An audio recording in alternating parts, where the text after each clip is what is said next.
কিনা? আমরা আমাদের ফ্যামিলিতে, আমাদের জীবনে, আমাদের আখিরাতে এই শান্তি চাই কি চাই না?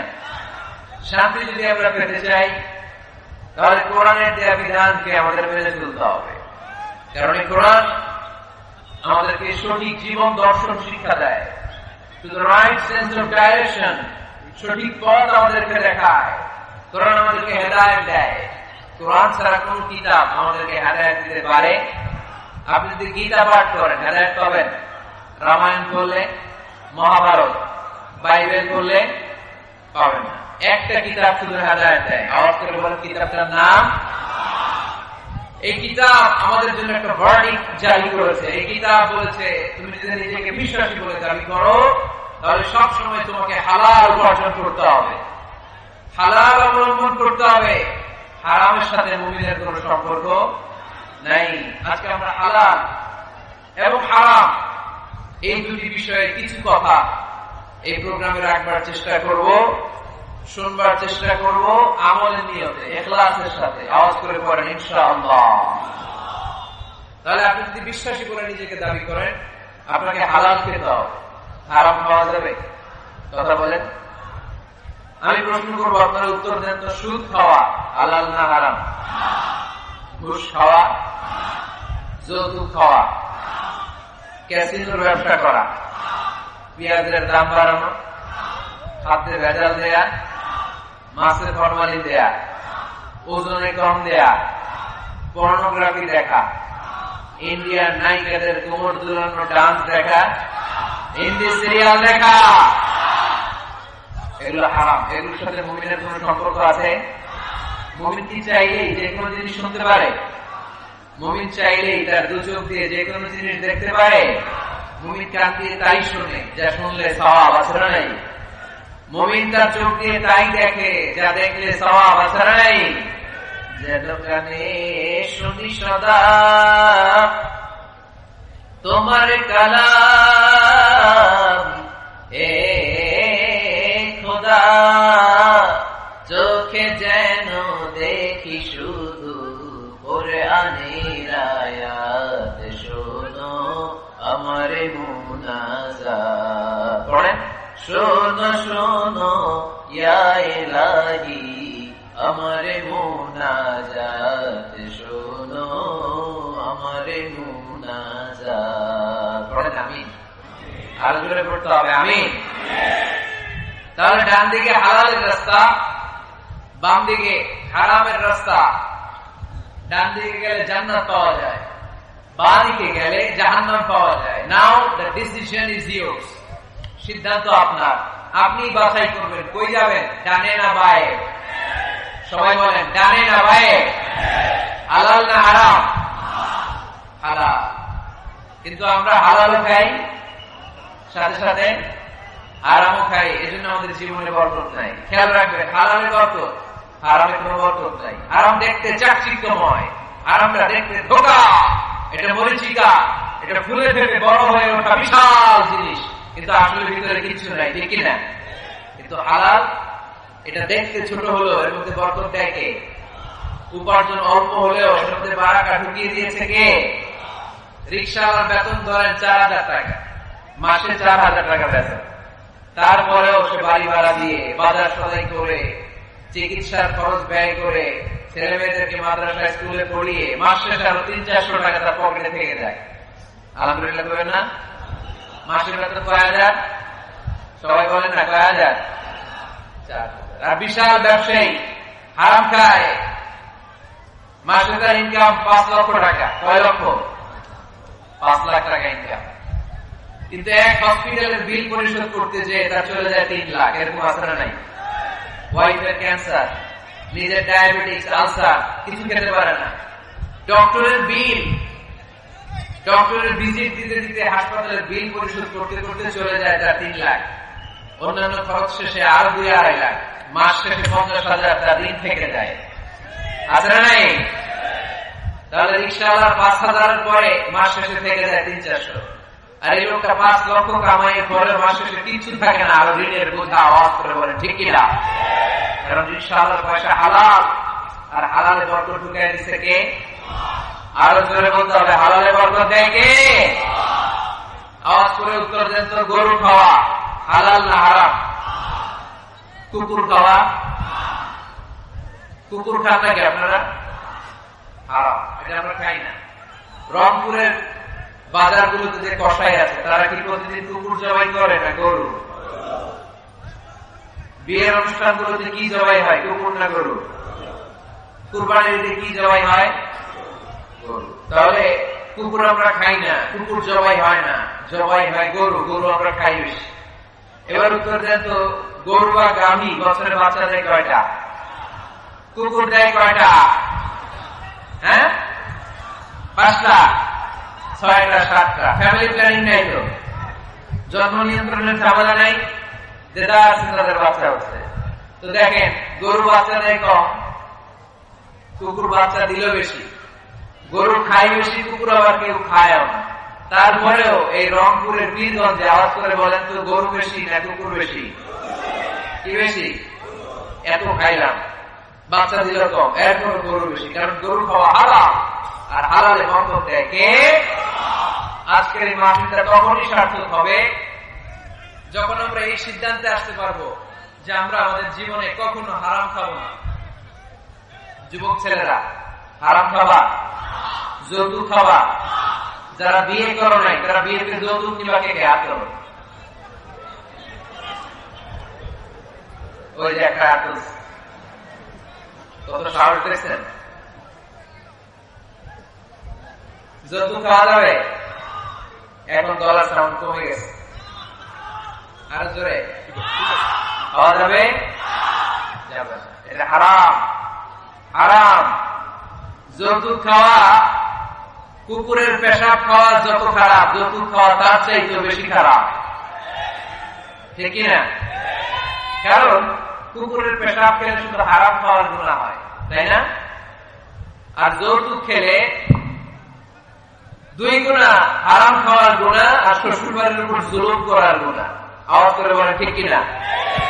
টাকা দিতে হবে, বাস বাস বাস। এই জন্য মুমিনের সাথে হারামের কোন সম্পর্ক নাই। আমরা আমাদের জীবনটাকে হালাল দিয়ে সাজাতে চাই। রাজি আছেন তো? সবাই রাজি? যারা এখনো বিয়ে করে নাই হাত তোলো, আওয়াজ করে প্যান্ডেল কাঁপিয়ে আল্লাহর একটা ডাক দাও, বলো আল্লাহ, আরো জোরে হে আল্লাহ। হাত তুলে ওয়াদা করলাম আমার বিয়েতে 1 টাকাও যৌতুক খাবো না, তুমি তৌফিক দাও, আমিন। আরো জোরে আমিন। মাশাআল্লাহ। পীরগঞ্জে আর যৌতুক খুঁজে পাওয়া যাবে না। মেয়ের বাবাদেরকে বলি, যৌতুক চাই ধরবেন এটা, যে আধার ইন্দ্রের মামলে তুমি কিন্তু হাত তুলে ওয়াদা করছো যৌতুক খাবো না। যৌতুকের সাথে আমাদের কোন সম্পর্ক? যৌতুককে আমরা ঝাড়ু পেটা করে সমাজ থেকে বিদায় করতে চাই। আওয়াজ করে বলে ঠিক কিনা? তাহলে মুমিনদের সম্পর্ক শুধু হালালের সাথে, কিসের সাথে? হারামের সাথে মুমিনের কোন সম্পর্ক। এজন্য রব্বুল আলামিন বলেন, ইয়া আইয়ুহান নাসু কুলু মিম্মা ফিল আরদি হালালান তাইয়্যিবা ওয়া লা তাত্তাবি'উ খুতুওয়াতিশ শাইতান ইন্নাহু লাকুম আদুউন মুবিন। ও মানুষেরা শোনো শোনো, খবরদার হারাম খেও না। জমিনে যেটা আমি পবিত্র বানিয়েছি, যেটাকে আমি হালাল বানিয়েছি, ওইটা খাও। হালালে বরকত দিয়েছে কে? আর খবরদার শয়তানের পদাঙ্ক অনুসরণ করো না, শয়তান তোমাদের প্রকাশ্য দুশমন, ঠিক না? হালাল খেতে বলেছেন, যেটা জমিনে পবিত্র এটা আমরা খাবো, যেটা হালাল ওইটা আমরা খাবো। হারামের সাথে আমাদের কোন সম্পর্ক নাই। এই সিদ্ধান্তে সবাই একমত? সবাই একমত? হালাল দিয়ে আমরা আমাদের জীবন চালাতে চাই। রাজি আছেন তো সবাই? তাহলে আসুন হালাল এবং হারামের ব্যাপারে আমরা বিস্তারিত জেনে নেই, যে আমাদের জীবনে কোনটাকে আল্লাহ তাআলা হালাল করেছেন, কোনটাকে হারাম করেছেন, কিভাবে আমি হালাল দিয়ে আমার জীবনকে সাজাবো, কেমন করে হালাল দিয়ে জীবনকে গুছাবো, আর কেমন করে হারাম থেকে আমি বেঁচে থাকবো। এই মূলনীতি, এই প্রিন্সিপালস আমাদের জানা দরকার আছে না নাই? পীরগঞ্জের ভাইয়েরা, আমার রংপুরের প্রিয় ভাইয়েরা, আজকের এই চমৎকার দুপুরে আমরা হালাল এবং হারামের কিছু মূলনীতি জেনে যাব, যে মূলনীতিগুলো আপনি সামনে রাখলে আপনার পুরো জিন্দেগিতে, পুরো জীবনে হালাল হারাম নিয়ে আপনি কখনো আর কোন কনফিউশনে পড়বেন না। আপনাদের মনোযোগ আছে তো? আসুন আমরা হালাল এবং হারামের মূলনীতিগুলো জেনে নিই। হালাল এবং হারামের প্রথম মূলনীতি হচ্ছে এই পৃথিবীতে যা আছে সব হালাল। যা আছে সব কি? হালাল। মৌলিক ভাবে এভরিথিং ইজ হালাল। যতক্ষণ না কোনো জিনিসের ব্যাপারে হারাম হওয়ার দলিল না পাওয়া যায় ততক্ষণ পর্যন্ত সব কিছুকে হালাল করেছে কে? আল্লাহ। যখন দলিল পাওয়া যাবে যে এটা হারাম, তখন থেকে আমরা ওইটার কাছেও যাব না। তার আগ পর্যন্ত সব হালাল, ঠিক কিনা? বুঝতে পারছেন কথা? আর হালাল প্রমাণ করতে হলে কোনো দলিলের প্রয়োজন হয় না। আমি যদি বলি এটা হালাল, কেউ যদি বলে এটা যে হালাল, দলিল কি? দলিল দেওয়া লাগবে না। কিন্তু হারাম বলতে হলে দলিল দিতে হয়, তাও যেন যেন দলিল নয়, অকাট্য দলিল। কোরআন এবং সুন্নাহ, কোরআন এবং সুন্নাহর অকাট্য দলিল ছাড়া কোন জিনিসকে আপনি হারাম ঘোষণা করতে পারবেন না। এজন্য যারা বারবার হারাম হারাম হারাম হারাম বলে এদের কাছে যাওয়া যাবে না। যারা আমাদেরকে আলো দেখায়, যারা আমাদেরকে আশা দেখায়, আমরা তাদের কাছে যাব। আল্লাহর হাবিব সাল্লাল্লাহু আলাইহি ওয়াসাল্লাম বলেছেন, বাশিরু ওয়ালা তুনাফিরু, সুসংবাদ দাও, মানুষকে দিন থেকে ভাগিও না। ইয়াসিরু ওয়ালা তুআসিরু, সহজ করে ইসলামকে উপস্থাপন করো, ইসলামকে কঠিন করো না, ঠিক না? আওয়াজ করে বলেন তো, ইসলাম পালন করা, ইসলাম মানা, এটা সহজ না কঠিন? জোরে বলেন, সহজ না কঠিন? ওযু করে নামাজ পড়া ফরজ, তাই না? ওযুর পানি নাই, তায়াম্মুম করে পড়লেও কবুল করবে কে? দাঁড়িয়ে দাঁড়িয়ে নামাজ পড়া ফরজ। কোমরে ব্যথা, দাঁড়াতে পারছি না, বসে পড়লেও কবুল করবে কে? বিয়েতে মোহরানা দেওয়া কি ফরজ? আওয়াজ করে বলেন, ফরজ। এখন মোহরানা যদি না থাকে, এক সাহাবী বলেন, ইয়া রাসূলুল্লাহ, বিয়ে করব। আল্লাহর হাবিব সাল্লাল্লাহু আলাইহি ওয়াসাল্লাম বলেন, বিয়ে করবে তো তোমার মোহরানা আছে? সাহাবী বলেন, না, মোহরানা নাই। মোহরানা নাই তো কি আছে? তো কিছু নাই। আল্লাহর হাবিব সাল্লাল্লাহু আলাইহি ওয়াসাল্লাম বলেন, কিছু না থাকলে বিয়ে করবে কেমনে? সাহাবী বলে, ইয়া রাসূলুল্লাহ, বয়স তো আর বসে থাকে না, বিয়ে তো করা লাগে। আল্লাহর হাবিব সাল্লাল্লাহু আলাইহি ওয়াসাল্লাম জিজ্ঞেস করলেন, কোরআন থেকে মুখস্থ কোন সূরা টুরা পারো? সাহাবী বললেন, পারি। এক যুবতী মেয়েকে জিজ্ঞেস করলেন, এই কোরআন পারো? সে বলে, না, কোরআন পারি না। আল্লাহর হাবিব সাল্লাল্লাহু আলাইহি ওয়াসাল্লাম বললেন, বিয়েতে রাজি আছো? মেয়ে বলল, রাজি। আল্লাহর হাবিব সাল্লাল্লাহু আলাইহি ওয়াসাল্লাম কোরআন জানা সাহাবী আর কোরআন না জানা এক নারীর সাথে বিয়ে পড়াইতেন। বিয়ে শেষে মেয়েটাকে বললেন, মা, তোমার স্বামীর কোন টাকা পয়সা সম্পদ কিছু নাই, তোমাকে মোহরানা দিবে, তবে তুমি কোরআন পড়তে পারো না, তোমার স্বামী কোরআন পারে, তোমার স্বামী তোমাকে প্রতিদিন কোরআন শিখাইয়া দিবে, এটাই মা তোমার বিয়ের মোহর। সুবহানাল্লাহ, এত আসছে। তাহলে ইসলাম পালন করা সহজ না কঠিন? আরো জোরে বলেন, সহজ না কঠিন? মাইকম্যান কোন দিকে?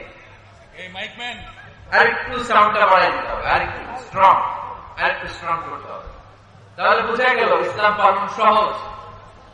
ইসলামে সবকিছু হালাল, যতক্ষণ না হারামের ব্যাপারে কোনো দলিল খুঁজে পাওয়া না যায়। এজন্য যারা বারবার হারাম হারাম বলে এদের কাছে যাওয়া যাবে না। যারা আশা দেখায়, যারা জান্নাতের পথ দেখায়, যারা সুসংবাদ দেয়, তারাই ইসলামের সঠিক ধারক এবং সঠিক বাহক। চিল্লায় বলতে হবে, ঠিক কিনা? একজন লোক আছে সবকিছুর বলে হারাম। আপনারা শুনলে অবাক হন, একটা সময় এই বাংলাদেশে কিছু আলেম সমাজ বলতো ইংরেজি শিক্ষা হারাম, ইংরেজি পড়া হারাম, বলতো না? বলতো। সময়ের বিবর্তনে, কালের আবর্তনে এরাই এখন ইংরেজি শিখে, আছে না নাই? এখন আবার হারাম হয়ে গেছে। কথা বলে, ঠিক কিনা? এক সময় কিছু কিছু আলেম সমাজ বলতো যে রাজনীতি করা হারাম, এখন আবার ওনারা রাজনীতি করে, আছে না নাই? ওনারা বলতেন ইসলামী ব্যাংকিং এগুলো জায়েজ না, এগুলো হারাম, এখন আবার করে। তো এখনো যেগুলো ওনারা হারাম হারাম বলতেছে, 5-10 বছর পরে এগুলো ওনাদের কাছে হালাল হয়ে যেতে পারে। চিল্লায় বলে, ঠিক কিনা? এই জন্য হারাম বলার আগে 100 বার ভাববেন, কারণ কোনটা হারাম ওইটা না বুঝে না জেনে ঘোষণা দেওয়ার দায়িত্ব আল্লাহ আপনারা দেয় নাই। আল্লাহ হাবিব সাল্লাল্লাহু আলাইহি ওয়াসাল্লাম বলেছেন, হালাকাল মুতানাত্তিউন, যারা মুতানাত্তিউন তাদের ধ্বংস। সাহাবারা বলেন, এরা আবার কারা? আল্লাহর হাবিব বললেন, যারা ছোট্ট কোনো বিষয় নিয়ে ঘোষণা দিয়ে দেয় যে এটা হারাম, ওটা হারাম, ওটা হারাম, ওটা হারাম, এদের মুখের জিকির খালি হারাম হারাম, আছে না নাই? এই জিকিরটা একটু পাল্টাইতে হবে। হারাম হারাম না বলে জিকির করতে হবে কি হালাল হালাল হালাল করা যাবে মুসলমান? সবাই রাজি আছেন তো? এজন্য রব্বুল আলামিন বলেন قل من حرم زينة الله التي أخرج لعباده والطيبات من الرزق কার এত বড় স্পর্ধা, কার এত বড় সাহস যারা আল্লাহর দেয়া হালাল বিষয়গুলোকে হারাম বলে ঘোষণা দেয়, আল্লাহর দেয়া হালাল নিয়ামতগুলোকে হারাম বলে ঘোষণা দেয়, আল্লাহর ঘোষণা করা হালাল শ্বাসসজ্জাগুলোকে হারাম বলে ঘোষণা দেয়। কার এত সাহস? দিয়েছেন আল্লাহ, লানত দিয়েছেন এদের উপর। এজন্য হালাল এবং হারামের প্রথম মূলনীতি হচ্ছে এভরিথিং ইজ বেসিকলি হালাল। এই পৃথিবীতে মূলত যাই দেখতে পাবেন সব হালাল, সব হালাল। আলহামদুলিল্লাহ পড়েন। যতক্ষণ না এটা হারাম হওয়ার ব্যাপারে অকাট্য দলিল না পাওয়া যায়, আমরা এটাকে হালাল হিসেবে কনসিডার করব। সবাই কথা বুঝতে পেরেছেন? বুঝতে পেরেছেন সবাই? হালাল এবং হারামের 2 নম্বর মূলনীতি হচ্ছে আল হালাল ওয়াসিআ গায়রুল হারাম। এই পৃথিবীতে হালাল হচ্ছে আনলিমিটেড আর হারাম হচ্ছে লিমিটেড। হালাল বেশি, হারাম কম। হালালের কোনো অভাব নাই, কিন্তু হারাম হাতে গোনা। সুবহানাল্লাহ পড়ে। এটা আমাদের সুবিধা হয়েছে না? কথা বুঝে নাই বোধ হয়। আচ্ছা, হালাল যদি কম হতো আর হারাম যদি বেশি হতো আমাদের জন্য অসুবিধা হয়ে যেত না? হালাল হচ্ছে অসীম, এত বেশি পরিমাণ জিনিসকে আল্লাহ হালাল করেছেন, এই হালালের মধ্যে থেকেই আপনার জীবনের আনন্দ, উৎসব, বিনোদন সব আপনি পরিচালনা করতে পারবেন। আওয়াজ করে পড়েন সুবহানাল্লাহ। আবার এই কোরআন কারীমের মধ্যে রব্বুল আলামিন যখন হালালের ঘোষণা দিয়েছেন তখন তিনি ব্যাপক হারে ঘোষণা দিয়েছেন। আবার এই কোরআনের মধ্যে রব্বুল আলামিন যখন হারামের ঘোষণা দিয়েছেন ব্যাপক ভাবে দেন নাই। হারামের ঘোষণা কোরআনে আল্লাহ গুনে গুনে দিয়েছে। সুবহানাল্লাহ পড়েন। হালাল ব্যাপক, হালাল ব্যাপক। ওয়াহিল্লাত লাকুম বাহিমাতুল আনআম। আল্লাহ বলেন এই পৃথিবীতে 4 পাওয়া যত জন্তু আছে সব খাওয়া হালাল। সুবহানাল্লাহ পড়েন। ইল্লা মা ইতলা আলাইকুম, অল্প কয়েকটা ছাড়া, যেগুলো হিংস্র, যেগুলো ভয়ঙ্কর, যেগুলো বিষাক্ত, এরকম কয়েকটা ছাড়া যত 4 পাওয়া জন্তু আছে সব খাওয়া হালাল করছে কে? তাহলে হালাল বেশি না কম? আওয়াজ করে সবাই বলতে হবে, হালাল বেশি না কম? বেশি। হারাম কম। আবার সাগরের প্রাণীগুলোর দিকে খেয়াল করে আল্লাহ বলেন উহিল্লা লাকুম সাইদুল বাহরি ওয়া তা'আমুহু। সাগরের ভেতরে যত ধরনের জলজ প্রাণী পাওয়া যায় সবগুলো শিকার করার খাওয়াকে তোমাদের জন্য হালাল করেছে কে? আল্লাহ এগুলোকে হালাল করেছে, অল্প কয়েকটা ছাড়া। তার মানে হালাল হচ্ছে পৃথিবীতে আনলিমিটেড, অসীম, আর হারাম হচ্ছে লিমিটেড। এই জন্য কোরআনে যখনই আল্লাহ হালালের কথা বলে আল্লাহ ব্যাপক ভাবে বলে, আল্লাহ বলে সব হালাল। আর যখনই হারামের ঘোষণা দেয় আল্লাহ গুনে গুনে দেয়, অল্প কয়েকটা। এই জন্য গুণা যায়, হালাল গুণা যায়। আপনি হাতে গুনতে পারবেন হালাল? গুনতে পারবেন? যদি আল্লাহ জিজ্ঞেস করেন আল্লাহ কাকে বিয়ে করা হালাল, আল্লাহ বলবে সবাইকে বিয়ে করা হালাল। বাংলাদেশের মেয়েকে বিয়ে করা হালাল, রংপুরের মেয়েদেরকে বিয়ে করা হালাল, চাঁদপুরের মেয়েদেরকে বিয়ে করা হালাল, চট্টগ্রামের মেয়েদেরকে বিয়ে করা হালাল, ওই কাশ্মীরের মেয়েদেরকে বিয়ে করা হালাল, সৌদি আরবের মেয়েদেরকে বিয়ে করা হালাল, সাদা চামড়ার মেয়েদেরকে বিয়ে করা হালাল, কালা চামড়ার মেয়েদেরকে বিয়ে করা হালাল, খাটো মেয়েদেরকে বিয়ে করা হালাল, লম্বা মেয়েদেরকে বিয়ে করা হালাল। হালালের কোনো শেষ নাই, ঠিক না? কিন্তু যখনই বলবে কাকে বিয়ে করা হারাম তখন আল্লাহ গুনে গুনে বলে। আল্লাহ বলেন হুররিমাত আলাইকুম উম্মাহাতুকুম ওয়া বানাতুকুম ওয়া আখাওয়াতুকুম ওয়া আম্মাতুকুম ওয়া খালাতুকুম ওয়া বানাতুল আখি ওয়া বানাতুল উখত। চিল্লায়ে পড়েন আল্লাহু আকবার। যখন জিজ্ঞেস করে আল্লাহ তাআলা বলেন কাদেরকে বিয়ে করা হারাম, আল্লাহ বলেন মাকে বিয়ে করা হারাম, কন্যাকে বিয়ে করা হারাম, নিজের বোনকে বিয়ে করা হারাম, ফুফুকে বিয়ে করা হারাম, আপন খালাকে বিয়ে করা হারাম, ভাতিজিকে বিয়ে করা হারাম, নিজের ভাগ্নিকে বিয়ে করা হারাম। এরকম 14 জন নারীকে বিয়ে করা হারাম করেছে কে? মাত্র 14। মাত্র কয়জন? আর জায়েজ কয়জন? হাজার হাজার, লক্ষ লক্ষ, কোটি কোটি। সুবহানাল্লাহ পড়ে।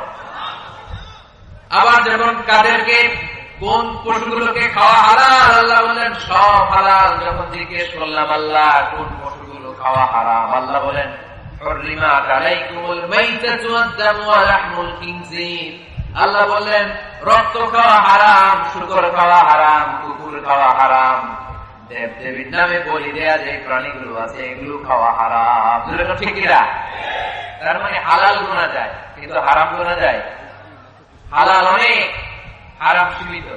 তার মানে আল্লাহ তাআলা হালালকে অসীম করে আর হারামকে সসীম করে আমাদের জন্য সুবিধা করে দিয়েছেন। চিল্লায় পড়তে হবে আল্লাহু আকবার। হালাল এবং হারামের 3 নম্বর মূলনীতি হচ্ছে ইসলাম কোন জিনিসকে হারাম ঘোষণা দিয়ে চুপ করে বসে থাকে না, সাথে সাথে কোনটা হালাল ওই রাস্তা দেখিয়েছে। সুবহানাল্লাহ পড়েন। যেমন সুদ খাওয়া, আওয়াজ করে বলেন হালাল না হারাম? আমরা বললাম আল্লাহ সুদ যদি হারাম হয় তাহলে হালাল কোনটা? আল্লাহ বলেন সুদ হারাম কিন্তু ব্যবসা করা হালাল। ওয়া আল্লাহুল বাইআ ওয়া হারামা রিবা। আমি সুদকে করেছি হারাম আর ব্যবসাকে করে দিয়েছি তোমাদের জন্য হালাল। চিল্লায় পড়ে সুবহানাল্লাহ। মানুষের রিজিকের 9-10 ভাগের 9 ভাগ আসে এই ব্যবসা থেকে। আল্লাহর হাবিব সাল্লাল্লাহু আলাইহি ওয়াসাল্লাম নিজেও ব্যবসায়ী ছিলেন। আর তাজির সাদুক আল-আমিন মা'আন নাবিয়্যিন ওয়া সিদ্দীকিন ওয়া শুহাদা'i ওয়া সালিহিন। সত্যবাদী আমানতদার ব্যবসায়ী তাদের হাসর হবে কিয়ামতের ময়দানে নবীদের সাথে, শহীদদের সাথে, আল্লাহর ওলিদের সাথে। চিল্লায় পড়েন আল্লাহু আকবার। এজন্য ইসলাম যখন কোন জিনিসকে হারাম বলে, হারাম বলে মুখের মধ্যে তালা লাগিয়ে ইসলাম বসে থাকে না, সাথে সাথে এই বিকল্প একটা রাস্তা ইসলাম দেখিয়ে দেয়। সুবহানাল্লাহ। ইসলাম যখনই বলল সুদ খাওয়া হারাম, সাথে সাথে ইসলাম বলে ব্যবসা করা হালাল। ইসলাম যখনই বলে জিনা করা হারাম, পরকিয়া করা হারাম, গার্লফ্রেন্ড বয়ফ্রেন্ডের সংস্কৃতি হারাম, তখন আমরা ইসলামকে জিজ্ঞেস করলাম ইসলাম সব যদি হারাম হয় তাহলে যৌন চারণা নিবারণ করবো কিভাবে? ইসলাম বলে জিনা করা হারাম, পরকিয়া হারাম, প্রেম ভালোবাসা হারাম, কিন্তু তার বিপরীতে ইসলাম বিয়েকে হারাম করে দিয়েছে। চিল্লায় পড়েন আল্লাহু আকবার।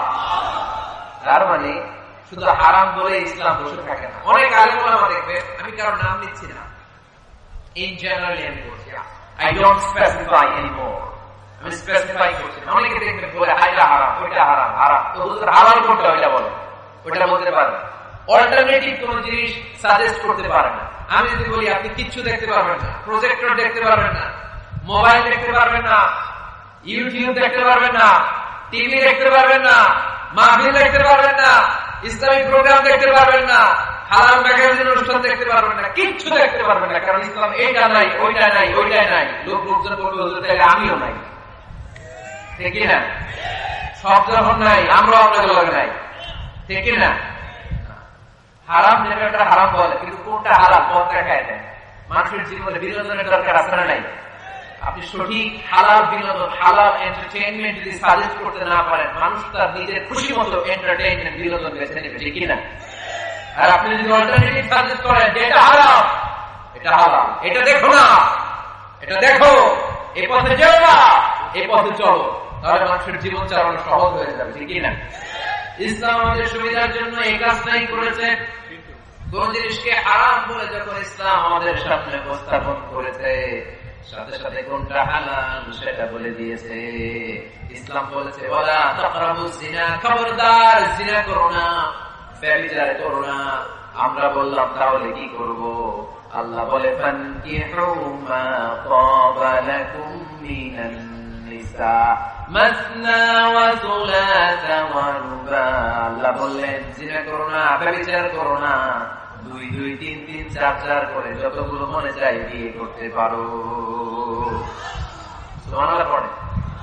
আল্লাহর হাবিব সাল্লাল্লাহু আলাইহি ওয়াসাল্লাম বিয়ে করেছেন অনেকগুলো, একাধিক বিয়ে করেছেন, যদিও আমাদের সমাজে এই কালচারটা গড়ে ওঠে নাই। আমরা বিয়ে করলে একটাই করি, ঠিক না?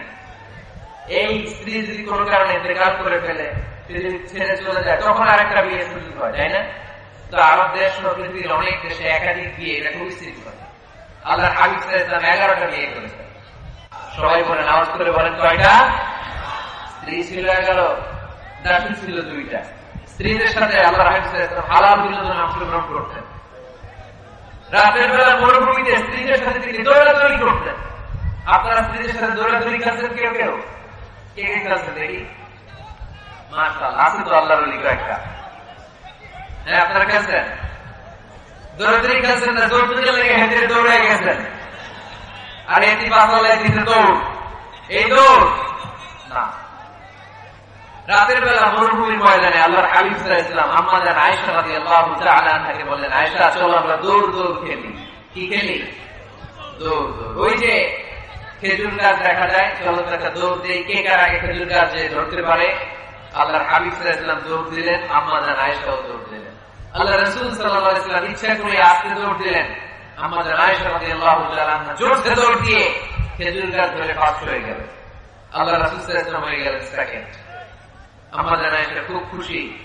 তার 5-7 বছর পরে আবার একদিন রাতে কোন এক সফরে মরুভূমিতে আল্লাহর হাবিব সাল্লাল্লাহু আলাইহি ওয়াসাল্লাম বললেন, আয়েশা চলো তো আজকেও দৌড় দৌড় খেলি, কে কার আগে ওই পিলার বা ওই খেজুর গাছের ডাল ধরতে পারে, চলো দেই দৌড়। ওই দিন আর আল্লাহ রাসূল সাল্লাল্লাহু আলাইহি ওয়াসাল্লাম আজকে দৌড়ান নাই, জোরসে দৌড় মারলেন। আম্মা জান আয়েশা ওই রাতে পারে নাই।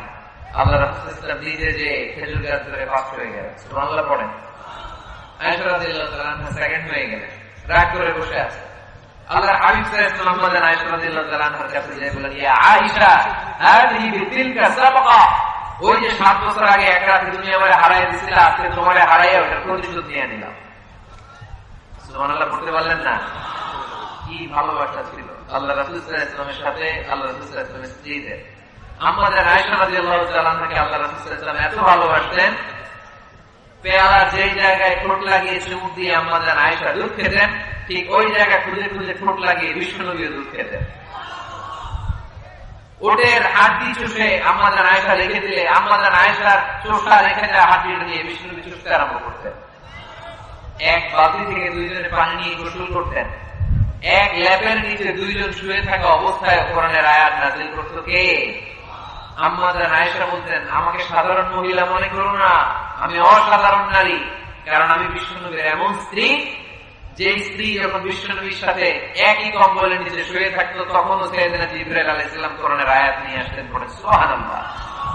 তিনি বলতেন, আমার কারণে তোমরা তায়াম্মুমের বিধান পেয়েছো, আমি না থাকলে তোমাদের জন্য রব্বুল আলামিন তায়াম্মুমের নিয়ম পাঠাতেন না। আর আমার কোলে মাথা রেখে বিশ্বনবী ওনার শেষ নিঃশ্বাস ত্যাগ করেছে। সুবহানাল্লাহ পড়েন। তাহলে স্ত্রীদের সাথে বিনোদনকে হালাল করেছে কে? আপনি স্ত্রীকে গান শোনান, সওয়াব আছে না নাই? ফুল কিনে দিলে সওয়াব আছে না নাই? স্ত্রীকে নিয়ে ঘুরতে গেলে সওয়াব আছে না নাই? আপনারা রংপুরের লোকেরা কোথায় ঘুরতে যান বেশি এই জেলায়? স্বপ্নপুরী। কোথায় এটা? দিনাজপুরে না? কাঞ্চনজঙ্ঘাটা কোন দিকে? বাইরে পঞ্চগড়ে। ওইখান থেকে নাকি হিমালয়ের পাহাড় দেখা যায়। দেখছেন আপনারা? যাবেন, স্ত্রীদেরকে নিয়ে ঘুরতে যাবেন। সুযোগ হলে ওই যে আপনাদের নীলফামারীতে তো ফ্লাইট আছে সৈয়দপুর, ওখান থেকে কক্সবাজার ফ্লাইটে চলে যাবেন, ডিরেক্ট ফ্লাইট। কক্সবাজারে নেমে সাগর, ভাবি আর আপনি হারায় যাবেন সাগর। সুবহানাল্লাহ, মহা খুশি। আজকে বাড়িতে গেলে ধরবে, কই বেড়াইতে নিয়ে যাবে কম, ঠিক কিনা? এই ঘোরাঘুরির দরকার আছে নাই? ইসলামটা এটা কনজাস্টেড কিছু না, আমরা এটা খুব চাপাচাপি করে কঠিন বানাই ফেলছি। অবস্থাটা এমন, আল্লাহ সাথ দেয় কিন্তু মাওলানা সাথ দেয় না, ঠিক কিনা? আল্লাহ মাফ করে কিন্তু হুজুররা মাফ করতে চায় না, আছে নাই? ইসলাম সহজ, এটাকে কঠিন বানাবেন না। যখন ইসলাম কোন জিনিসকে হারাম বলে ঘোষণা দিয়েছে, সাথে সাথেই হালালের রাস্তা কোনটা ওইটাও দেখা গেছে, ঠিক কিনা? ইসলাম ওদেরকে ঘোষণা দিয়েছে, ইন্নামাল খামরু ওয়াল মাইসিরু ওয়াল আনসাবু ওয়াল আজলামু রিজসুম মিন আমালিশ শাইতানি ফাজতানিবু। খবরদার, মদ খাওয়া হারাম, জুয়া খেলা হারাম, লটারি হারাম। আমরা বললাম, আল্লাহ মদ যদি হারাম হয় হালাল কিছু আছে নাকি? আল্লাহ বললেন, মদ তোমাদের জন্য আমি আল্লাহ হারাম করেছি, মধু খাওয়া তোমাদের জন্য হালাল করেছি। সাইবেরিয়ান যে এলাকাগুলো, স্ক্যান্ডিনেভিয়ান কান্ট্রিজ, নরওয়ে সহ আশেপাশের দেশগুলোতে প্রচন্ড শীত, এরা মদ না খেলে বেঁচে থাকতেই পারে না, কারণ মদ খেলে শরীর গরম হয়। আল্লাহ বলে, মদকে আমি হারাম করেছি, কিন্তু মদের চেয়েও বেশি গরম করে শরীর মধু। মদ হারাম, কিন্তু মধুকে করেছে হালাল। মধু খাওয়ার শরীর এমনি গরম হয়ে যাবে, চিল্লায় পড়ে। সুবহানাল্লাহ। তাহলে যেখানেই হারাম, তার পাশাপাশি হালালের একটা সুন্দর রাস্তা আছে না নাই? বিশ্বনবী বললেন, বুইসু আন উকাসসিরাল মাজামির, ঢোল বাদ্য, বাঁশি, হারমোনিয়াম, গিটার, এগুলোকে ভেঙে মাটির সাথে গলিয়ে দেওয়ার জন্য আমি এসেছি। কোন ঢোল বাজানো যাবে না, আমরা বললাম আল্লাহ ঢোল যদি বাজানো না যায় আমাদের ইসলামী নাশিদগুলো আমরা কি দিয়ে গাবো? আল্লাহ বললেন ঢোলকে আমি করে দিয়েছি হারাম, কিন্তু দফ বাজানো করে দিয়েছি হালাল। ঢোল হারাম কিন্তু দফ হালাল। ঢোলের দুই দিকে আটকানো, বাজারে ঢোল বাজারে বাসি, মারলেই খালি ডান্স দিতে মনে চায়, আছে না নাই? কিন্তু দফ এটা হালাল, একদিকে আটকানো আরেকদিকে খোলা। আল্লাহ রাসূল সাল্লাল্লাহু আলাইহি ওয়াসাল্লাম মক্কা থেকে যখন মদিনায় হিজরতে গেলেন, মদিনায় এরকম হাজার হাজার নারী পুরুষ আবাল বৃদ্ধ বনিতা দফ হাতে নিয়ে বিশ্বনবীকে ওয়েলকাম সং গেয়ে বিশ্বনবীকে বলতে লাগলো, তালাআল বাদরু আলাইনা মিন সানিয়াতিল ওয়াদা ওয়াজাবা শুকরু আলাইনা মাদা লিল্লাহি দা أيها المبعوث فينا جئت من أمر المطاع جئت شرفت المدينة مرحبا يا خير دار طلع البدر علينا من ثنيات الوداع وجب الشكر علينا مدعا لله চিল্লায় করতে হবে আল্লাহু আকবার। এই যে নাশিদটা আমরা গাইলাম এটা হালাল না হারাম? সাথে যদি দফ থাকতো, দফ বাজায় গাইলে এটা হালাল না হারাম? হালাল, কারণ আল্লাহ ঢোলকে হারাম করেছেন, তার বিপরীতে দফকে হালাল করেছে কে? তাহলে ইসলামের মূলনীতি আমরা জানলাম, ইসলাম কোন জিনিসকে হারাম ঘোষণা দিয়ে মুখে কুলু পেটে বসে থাকে নাই। আমাদের সমাজের জন্য কোনটা হালাল ওই রাস্তাও দেখিয়েছে। সুবহানাল্লাহ পড়ে। হালাল হারামের আরেকটা মূলনীতি হচ্ছে, যে কোনো জিনিস হারাম হওয়ার পেছনে যুক্তি আছে, কারণ আছে। যুক্তি ছাড়া কোন জিনিসকে ইসলাম হারাম করে নাই। যেটাকে ইসলাম হারাম বলে ঘোষণা করেছে আপনি দেখবেন হয়তো জিনিসটা অপবিত্র, নয়তো এটা আমাদের জন্য ক্ষতিকর, নয়তো বিষয়টা আমাদের জন্য অশ্লীল। নাম্বার 1 অপবিত্র, নাম্বার 2 হচ্ছে ক্ষতিকর, ভেরি হার্মফুল, নাম্বার 3 হচ্ছে এটা অশ্লীল। এই তিনটার কোন একটা জিনিস যদি কোন বিষয়ে পাওয়া যায়, শুধু ওই বিষয়টাকে ইসলাম হারাম করেছে, বাকি সব কিছুকে হালাল করেছে কে? আচ্ছা আওয়াজ করে বলেন তো, পেশাব খাওয়া হালাল না হারাম? পায়খানা খাওয়া, কুকুর খাওয়া, শুকর খাওয়া, এর কারণে এগুলো অপবিত্র, ঠিক কিনা? আপনার যদি 1 লক্ষ টাকাও দেয় আপনি পেশাব খেতে পারবেন? কারণ এগুলো আমাদের জন্য অপবিত্র বলে ঘোষণা করেছে কে?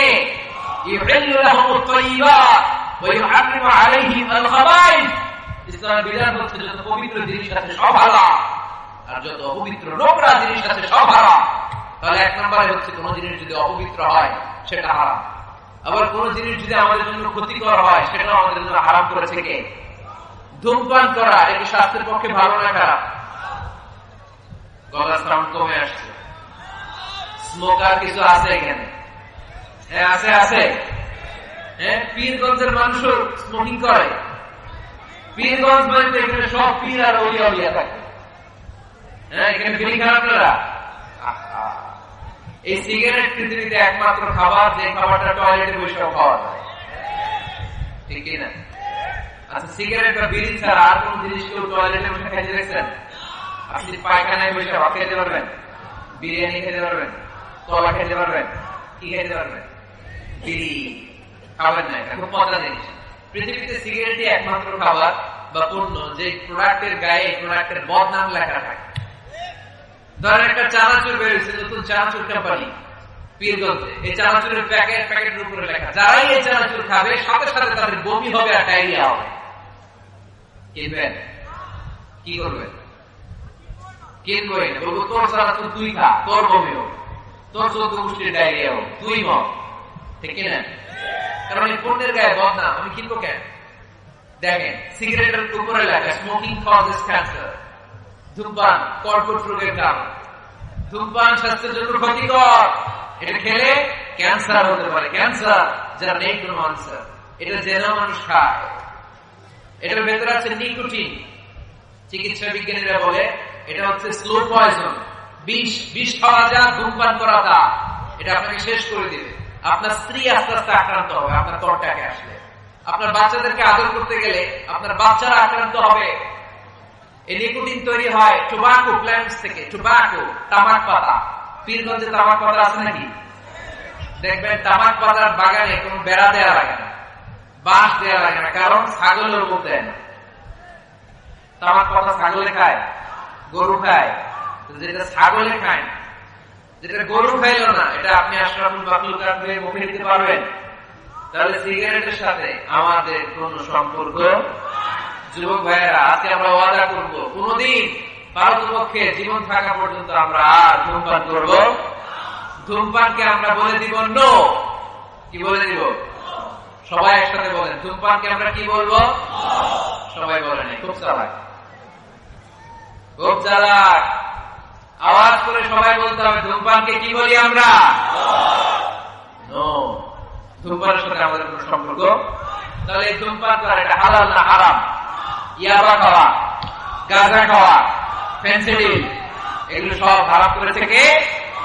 কারণ স্বাস্থ্যকর না, এটা অস্বাস্থ্যকর, স্বাস্থ্যের পক্ষে ক্ষতিকর।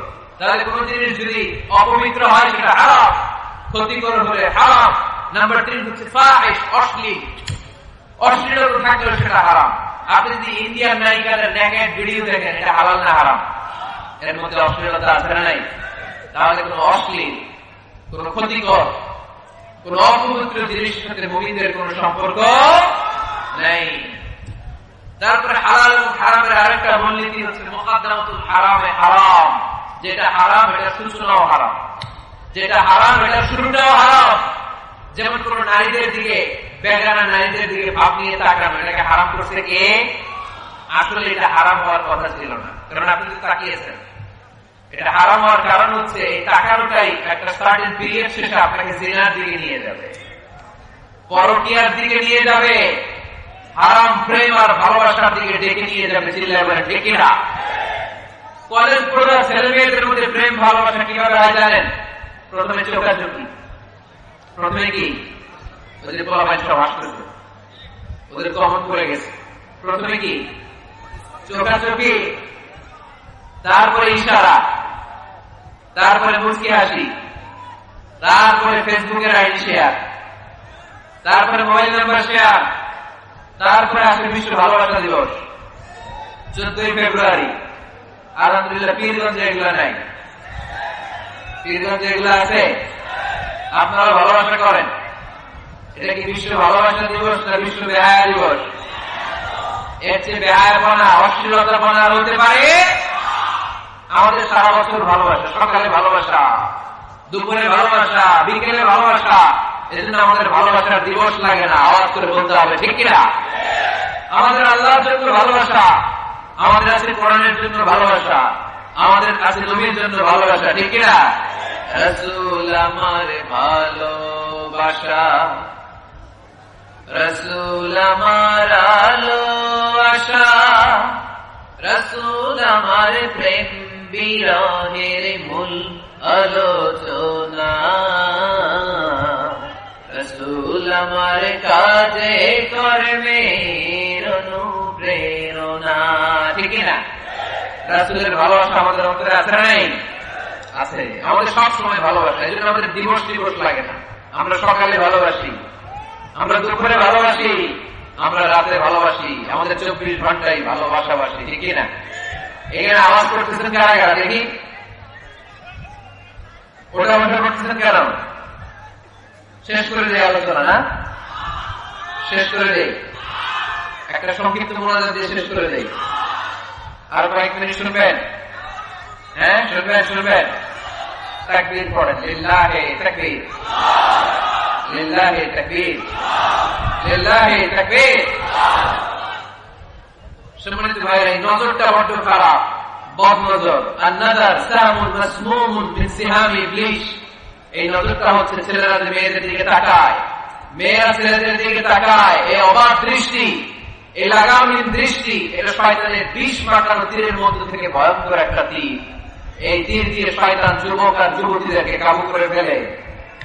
এই তীর দিয়ে শয়তান কলেজ পড়ুয়া ছেলে আর মেয়েদেরকে ধ্বংসের পথে নিয়ে যায়। হারাম ভালোবাসা এদেরকে ডেকে নিয়ে যায়, চিল্লায় বলে ঠিক কিনা? এই যে বয়ফ্রেন্ড আর গার্লফ্রেন্ডের কালচার আগে ছিল বাংলাদেশে, কথা কয় না। এলাকায় এগুলো আছে, এলাকায় আছে এগুলা। কার কার গার্লফ্রেন্ড আছে দেখি? বিপ্লব ভাই দেখছেন কত বড় টাকায় গার্লফ্রেন্ড আছে? ওইটা সত্য স্বীকার করছে না? গার্লফ্রেন্ড না, কালকে বিয়ে করে ফেললো হবে, পাওয়া যাবে? হ্যাঁ, কি বাপ মা দেয় না, টাকা নাই, ছেলের বাবা মেয়ের বাবা উভয়েরই বলি বিয়ে করে দেন, বিয়ে করিয়ে দিবেন, ঠিক কিনা? ওরে আল্লাহ মহা খুশি, বিয়ের কথা শুনে ঠিক। বিয়ের চেয়ে ভালো জিনিস আছে পৃথিবীতে? ভালো জিনিস আছে? এটা জান্নাতি সম্পর্ক। এজন্য ছেলের বাবা মেয়ের বাবা বিয়েটাকে সহজ করে দেন। বিয়ে না করিয়ে দিয়ে যদি ওদেরকে এবার পেন্ডিং রেখে দেন, ওদের ভালোবাসার কারণে যত গুনাহ হচ্ছে, এই অবৈধ প্রেমের কারণে যত গুনাহ হচ্ছে, তার একটা পার্সেন্টেজ গুনাহ বাবা মার কাছে আছে নাই? আছে। এজন্য খবরদার, এই হারাম ভালোবাসাকে, এই গার্লফ্রেন্ড এই বয়ফ্রেন্ড কালচারকে কোন মুমিন সাপোর্ট করতে পারে না। বিয়ে করেন, আর নিকাহ মিন সুন্নতি ফামান রাগিবা আন সুন্নতি ফালাইসা মিন্নি। আল্লাহর হাবিব সাল্লাল্লাহু আলাইহি ওয়াসাল্লাম বলেন, বিয়ে আমার সুন্নাহ, যে আমার সুন্নাহ থেকে মুখ ফিরিয়ে নেয় সে কঠিন কালেও আমার উম্মত হতে পারে না। এদের নজরটা বড্ড ভয়ঙ্কর, নজরটা বড্ড ভয়ঙ্কর। আল্লাহর হাবিব সাল্লাল্লাহু আলাইহি ওয়াসাল্লাম বললেন, মাইয়াদমানলি মা বাইনা লিহিয়াইহি ওয়া মা বাইনা রিজলাইহি আদমান লাহুল জান্নাহ। আমার কোন উম্মত যদি দুইটা অঙ্গের গ্যারান্টি আমাকে দেয়, আমি আমার ওই উম্মতকে জান্নাতের গ্যারান্টি দিয়ে দেই। এক হচ্ছে জিহ্বার গ্যারান্টি, কেউ যদি আমার নবীর গ্যারান্টি দেয় নবী আমার এই জিহ্বা দিয়ে কোনো পাপ কাজ আমি করবো না। দুই হচ্ছে লজ্জাস্থানের গ্যারান্টি, আমার নবীকে যদি গ্যারান্টি দেওয়া হয় নবী এই লজ্জাস্থানের পাপ আমি করবো না। জিহ্বার গ্যারান্টি আর লজ্জাস্থানের গ্যারান্টি যদি কোন উম্মত আমার দেয়, বিশ্বনবী বলেন আমি আমার সেই উম্মতকে জান্নাতের গ্যারান্টি দিয়ে দেব, জান্নাতের গ্যারান্টি দিয়ে দেব।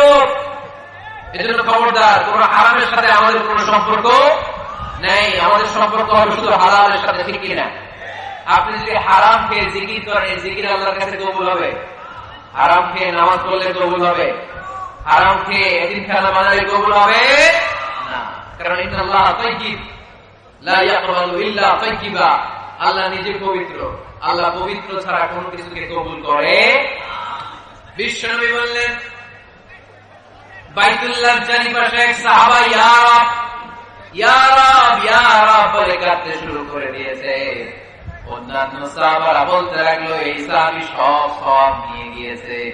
আল্লাহর হাবিব সাল্লাল্লাহু আলাইহি ওয়াসাল্লাম বললেন, ওয়া মাতা'আমুহু হারাম ওয়া মালবাসুহু হারাম ওয়া মাশরাবুহু হারাম ফাআন্না ইস্তাজাবু লাহু। আল্লাহর নবী বললেন, এই লোকটা যতই কাঁদুক, যতই জিকির করুক, যত ইবাদত করুক, এই লোকটা যা খায় হারাম খায়, যা করে হারাম থেকে করে, তার কোন দোয়া আল্লাহর কাছে কবুল হবে না। এজন্য আমরা হালাল খেতে চাই। আপনি হালাল খেলে মুস্তাজাবু দাওয়া।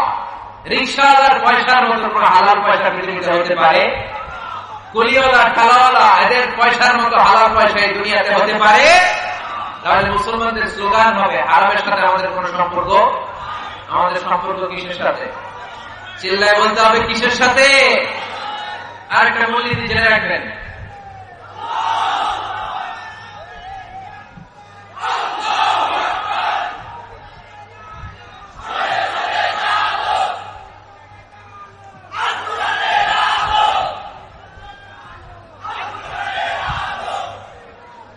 মাশাআল্লাহ মাশাআল্লাহ। আপনারা মাহফিল শুনতে আসছেন কয়টার দিকে?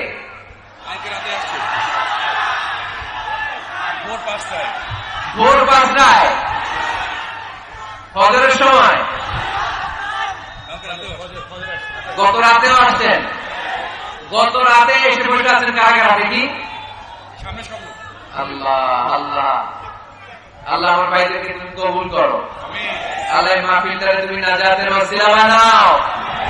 এই পীরগঞ্জের ময়দানে আমরা যেভাবে একসাথে বসলাম, আল্লাহ তোমার জান্নাতের জন্য আমরা একসাথে থাকতে পারি, তুমি কবুল করে নাও, পড়ে আমিন। হালাল এটা সবার জন্য হালাল, ঠিক কিনা? হারাম সবার জন্য হারাম, ঠিক কিনা? বলেন তো মিথ্যা বলা আপনার জন্য হালাল না হারাম? আমার জন্য, কাবা ঘরের ইমামের জন্য, বিশ্বনবীর জন্য। যেটা হারাম এটা সবার জন্য হারাম, ঠিক কিনা? অন্যায় করলে এটা সবার জন্য অপরাধ। এটা এমপির ছেলে করুক যেরকম অপরাধ, প্রধানমন্ত্রীর ছেলে করুক যেরকম অপরাধ, প্রেসিডেন্টের ছেলে করলে যেমন অপরাধ, রিক্সাওয়ালার ছেলে করলে তেমন অপরাধ। চিল্লায় বলেন ঠিক কিনা? ইসলাম বলে সবাই সমান। There is no difference between black and white, between upper and lower, between the richer section of the society and poorer section of the society. Everyone is totally equal, 100% equal, completely equal. Is the eyes of Islam. চিল্লায় বলেন ঠিক কিনা? ইসলাম বলে সাদা কালোর পার্থক্য নেই, ধনী গরিবের পার্থক্য নাই, নিয়ম সবার জন্য সমান। তাই আমরা হালাল অবলম্বন করতে চাই। আল্লাহর হাবিব সাল্লাল্লাহু আলাইহি ওয়াসাল্লাম সব সময় হালাল উপার্জনের জন্য দোয়া করতেন আর বলতেন, আল্লাহুম্মা কফিনি বিহালালিকা আন হারামিক ওয়া আগনিনি বিফদলিকা আম্মান সিওয়াক। আল্লাহ, হারামের দিকে যেতে চাই না, তুমি আমাকে হালালের উপর অবশিষ্ট রাখো, এই হালাল দিয়ে আমার জীবনটাকে ভরপুর করে দাও। চিল্লায় পড়েন আমিন। আমরা আল্লাহ তাআলার কাছে কায়েমুল বাক্যে দোয়া করি, আমরা যেন হালাল দিয়ে আমাদের জীবনকে সাজাতে পারি, তুমি তৌফিক দাও। আর জোরে পড়েন আমিন। আমরা যেন হারাম থেকে যোজন যোজন কিলোমিটার দূরে থাকতে পারি, আল্লাহ তুমি তৌফিক দান করো, আমরা পড়ি আমিন। আমাদের প্রিয় আলতাফ ভাই একটা সুসংবাদ আপনাদেরকে শোনাতে চায়।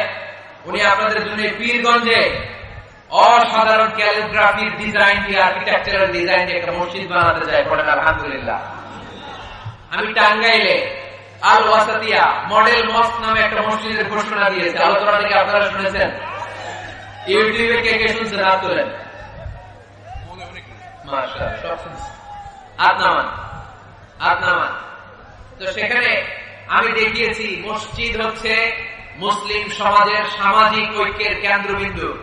আমাদের মসজিদ হিন্দুদের মন্দিরের মতো নয়, আমাদের মসজিদ খ্রিস্টানদের গির্জার মতো নয়, আমাদের মসজিদ ইহুদিদের সিনাগগের মতো নয়, আমাদের মসজিদ শিখদের গুরুদ্বারার মতো নয়, আমাদের মসজিদ আমাদের কমিউনিটি সেন্টার। চিল্লায় বলে ঠিক কিনা? আমাদের মসজিদ আমাদের সামাজিক ঐক্যের প্রাণকেন্দ্র। এই মসজিদ থেকে বিশ্বনবী যুদ্ধ পরিচালনা করেছেন, বেকার লোকদেরকে চাকরির ব্যবস্থা করেছেন, অসহায়কে ভাতা দিয়েছেন, বিচার কার্য পরিচালনা করেছেন। বিশ্বনবীর মসজিদ ছিল বিশ্বনবীর গণভবন, এটাই ছিল বিশ্বনবীর বঙ্গভবন, এটাই ছিল বিশ্বনবীর সেক্রেটারিয়েট। চিল্লায় বলেন ঠিক কিনা? আমি আল ওয়াসাতিয়া মডেল মস্কের একটা মাস্টার প্ল্যান সেই টাঙ্গাইলে হাজার হাজার লাখ জনতার সামনে পেশ করেছে। এরপর সারা বাংলাদেশ থেকে আমার কাছে ফোন করেছে। গতকাল শেরাটন হোটেল ছিলেন, হোটেল ইন্টারকন্টিনেন্টালে আমার একটা মিটিং ছিল। নারায়ণগঞ্জে অলরেডি ঘোষণা হয়ে গেছে, কিছুদিন পরে আমি মসজিদ উদ্বোধন করবো। কক্সবাজারে ঘোষণা হয়েছে, সিলেটে হয়েছে, খুলনায় হয়েছে। আলহামদুলিল্লাহ করবেন না? আপনাদের রংপুর পীরগঞ্জে এরকম একটা মডেল মসজিদ হোক, আমরা চাই কি চাই না? আমাদের মসজিদের দুয়ার সবার জন্য খোলা। চিল্লায় বলেন ঠিক কিনা? যুবকরা মসজিদ মুখী হতে চায় না, কারণ তাদের জন্য অ্যাক্টিভিটি রাখি নাই। নারীরা মসজিদে আসতে পারে না, তাদের জন্য আমাদের জায়গা রাখি নাই। ছোট বাচ্চাদেরকে আমরা ধমকে মসজিদ থেকে তাড়িয়ে দেই, আগামী প্রজন্ম ছেলেরা মুসল্লি হবে না। চিল্লায় বলেন ঠিক কিনা? এজন্য আমরা মসজিদকে গণমানুষের মিলন কেন্দ্রে পরিণত করতে চাই। আমাদের আলতাফ ভাই একটা চমৎকার মসজিদের ডেমো আমাকে দেখিয়েছে। আমি আমার মাস্টার প্ল্যান ওনার সাথে শেয়ার করব। আপনাদের যা যতটুকু সুযোগ হয় ওনার মাদ্রাসার জন্য, মসজিদের জন্য দুহাত তুলে দান করবেন। রাজি আছেন তো? সবাই রাজি আছেন? আল্লাহ আমাদের সবাইকে কথাগুলো বুঝে আর আমল করার তৌফিক দান করুন। আমরা সবাই বলি আমিন। যতগুলো কথা বলেছি কোরআন সুন্নাহর আলোকে বলেছি, বানিয়ে কিছু বলি নাই। তারপরেও আমার মনে অজান্তে কোনো মিস ইনফরমেশন যদি আমার মুখ ফসকে বেরিয়ে যায়, সেগুলো যেন আল্লাহ তাআলা আপনাদের স্মৃতিপট থেকে মুছে দেয়। আমরা পড়ি আমিন। সত্য, সুন্দর আর হকের পক্ষে, কল্যাণের পক্ষে যা বলেছি তার সবটুকু প্রথমে আল্লাহ তাআলা আমাকে আমলের তৌফিক দান করুক, আপনাদের সবাইকে আমলের